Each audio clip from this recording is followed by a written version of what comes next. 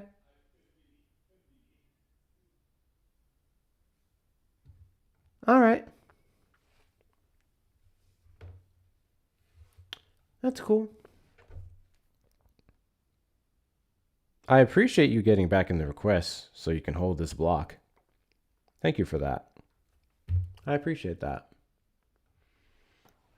Yikes on a bike. Yeah. Not only are they degenerates, bro, but they're also not even smart. Also, Bubba's going through something upstairs, but I don't know what it is. I don't want to. I'm not gonna hold you. I don't want to find out. Is it Marvel Rivals? Something got that man. No, it's a Star Wars game. It's a Star Wars game. But no, see, but what was I about to say? Now I talked to a lady today that said that her premium is like 3 times higher, right? But she still blames the Democrats for it, even though she knows that that Congress is controlled by the Republicans. Didn't make any sense. Let me guess. She could not articulate what or how it was the Democrats' fault that her premiums went up when the Democrats. Oh no, you know she articulated it God pretty bless well. you. She said it was the Democrats, Thank you, all Chuck. right, who closed Congress. No, who closed the government. That's what she said. That's the Democrats who closed government. And I told her that's because, yeah, they didn't want your subsidies to expire. They didn't want your premium to go higher. Well, no, it was the Republicans. And I was like, yeah, the Republicans wouldn't reopen government and they didn't make a deal and they lied. They lied and said that they would negotiate and they never did. That's as far as we got, because then I think I don't know what happened after that. It's been a blur. And then we had another guy today that said that said IQ after he called me low IQ. He said IQ stands for intellect. You were there. Quotient. Yeah. Yeah, quotient. Yeah, I was Yes, there for that. quotient. You were there for that one. Funniest shit ever. I saw it on Pam's. Pam, I'm so tired. Her name's not Pam, by the way, but Swan's panel. Messed up those words. Swan's panel today. A mutual was talking to somebody, right? And I kid you not, they started talking about IQ and saying that people who are sub-Saharan African have low IQ. It's like, have you ever looked at a map and looked at the IQs of people? Right? That's what they said. And it was a thing that she was just going in. And she was like, what does IQ stand for? He said, intellect, coefficient.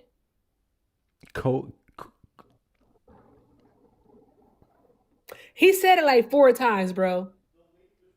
He said it like 4 times. He said intellect coefficient.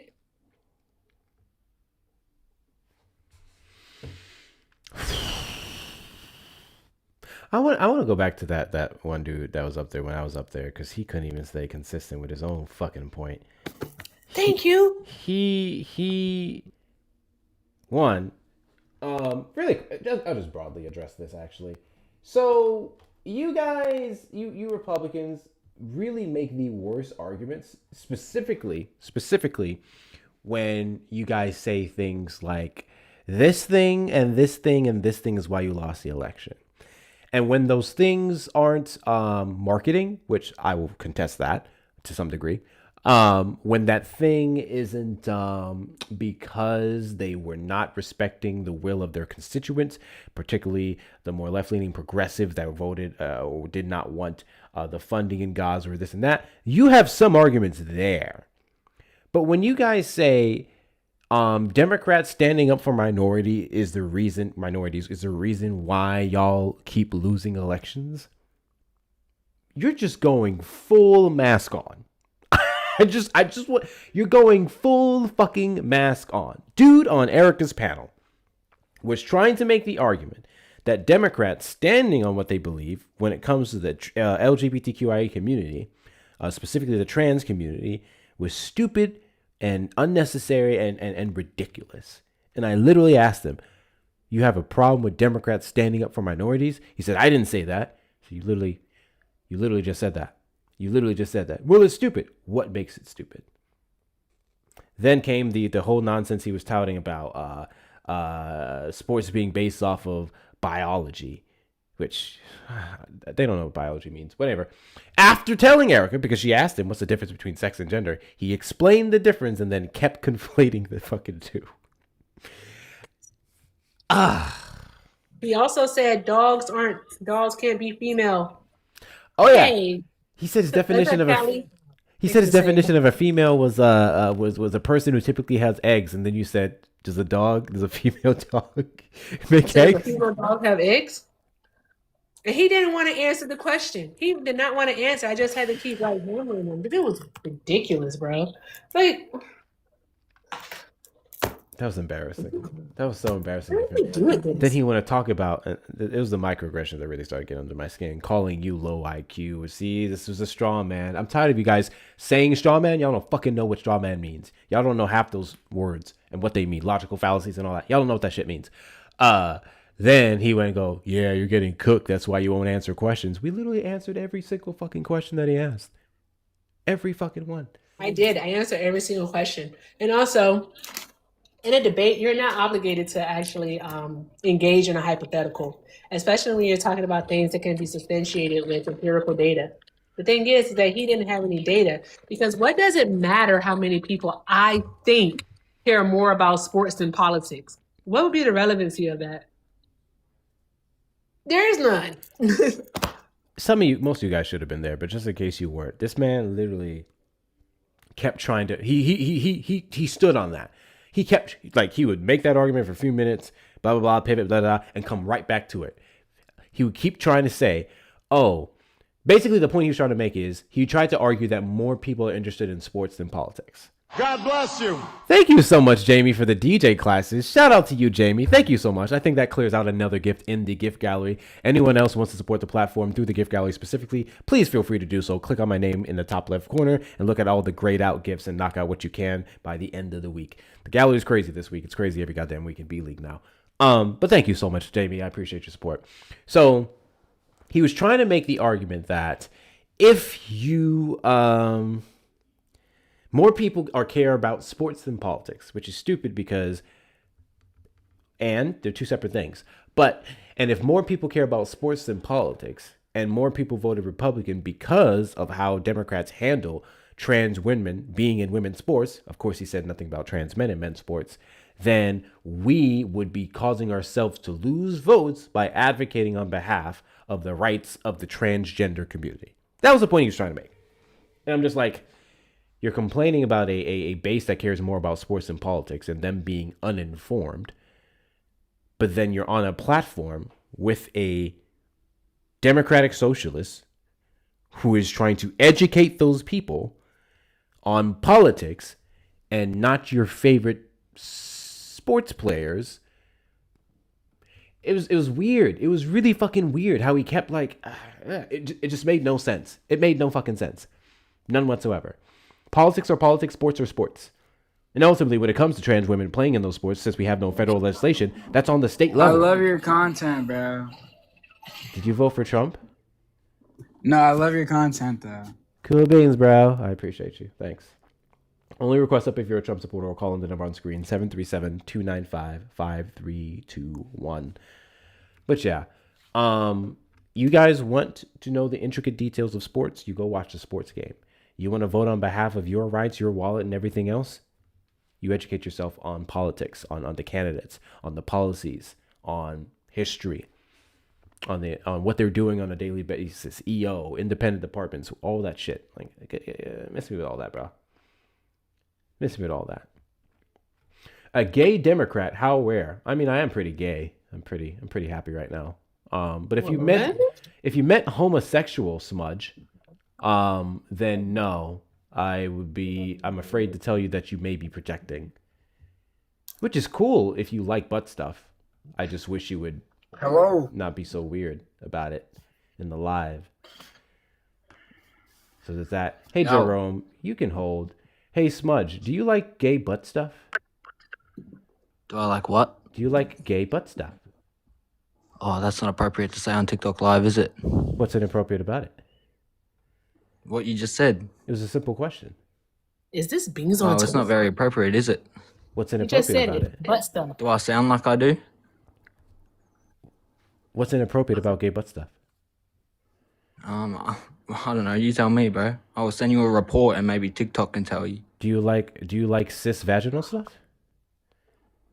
I don't know what cis means, bro. That I'm not tracks. that educated. Anyway, What? Yeah. Go back to your teammate. Jerome, did you vote for Trump? Go have some beans on toast. Yes, sir. And do you regret your vote? I don't know yet. God bless you. Thank you, Bifally, for the rainbow slide. I appreciate you. For the 8 rainbow slides, was that in my gallery? Oh shit! Thank you so much. Thank you so much. Anyways, I'm gonna do that every time somebody light up your gift gallery. that works. I'm a ridiculous person. So, Jerome, you Yes, sir. don't know if you regret your vote. Yeah. I would make the argument that if you don't know if you regret your vote, you're either lying and holding on to something, or you're grossly misinformed about the negative impacts of the Trump administration and their policies. So which one are you? The second one, probably. What do you like that the Trump administration is doing? To be honest, I was raised in a household where it was just strictly Trump supporters, and I was kind of like influenced to vote for him. So I don't know too much. I just don't like Biden. So you didn't vote for something, you voted against someone. Yes, sir. Do you think that's smart? Yeah, somewhat. Somewhat. Yeah, somewhat. What is somewhat smart about voting against something versus voting for something? What's so bad about it? I don't know. Maybe because it contributes to 77 million people being grossly uninformed, misinformed, and disinformed about what they're voting against, which caused them to welcome in the fascist state that we currently have right now under the Trump administration. So why do you not like Trump? Why do I not like Trump? Because he doesn't respect the Constitution. Is that it? That's a big one. There's several other reasons, but it ultimately encompasses a large portion of my issues. He doesn't respect women's rights. He doesn't respect due process. He doesn't respect freedom of speech. Hell, he could barely respect 2A rights. Fuck you, nigga. Oh no, not the N-word. Oh no. I'm can't believe you said the N-word. Do you see it, That's Erica? crazy. Do you see me melting? No. His Oh my God, N-word Hector, usage caused me no. to melt. Oh Whoa. no, Oh, Hector, no. I'm come black. back. No. Oh, gosh. No, Hector. I can't believe that. He used the N-word. Oh no. Well, I'm Can't black. believe it. Oh no. You're black? You're black? Yes. Oh snap, you one of us? Okay, cool. Cool. Have you ever played a game called How Black Are You? No, ma'am. You haven't? Okay, all right. So let's play a game called How Black Are You? Okay, All right? ma'am. Okay, fantastic. Okay, let's see here. Name all 3 of the Evans kids. What the fuck is that? All black people know the answer to that one. Black people, don't put it in the chat, and neither are you hip whites. Don't you put it in the chat either. Well, you got me on that one. Yeah, you're not black. Okay, all right. You're not black. Okay. Who was the actress that played on Cousin Skeeter? Oh, motherfucker. You're not black. You look pretty white to me. Is that child safe with you? You do know that 74% of white. Hey. That's not me.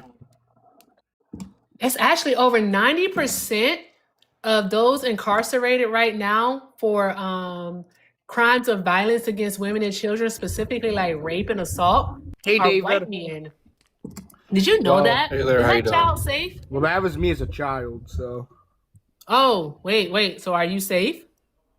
Yeah, I'm very safe. You're very safe? Okay. How long did that man serve in prison? He never went to prison. I think he did. You don't have to lie to us. I swear to God. I don't care. David, did you vote for Trump? Yes, sir, I did. And do you regret your vote? I do not. First of all, would you consider yourself to be a liberal? No. Further than a liberal. That's good. Further than a liberal, that's not good because I fucking hate liberals! Fucking liberals! God bless them! The white men are unhinged, bro. You can't keep living like this. White women, are you okay? White women, are you okay?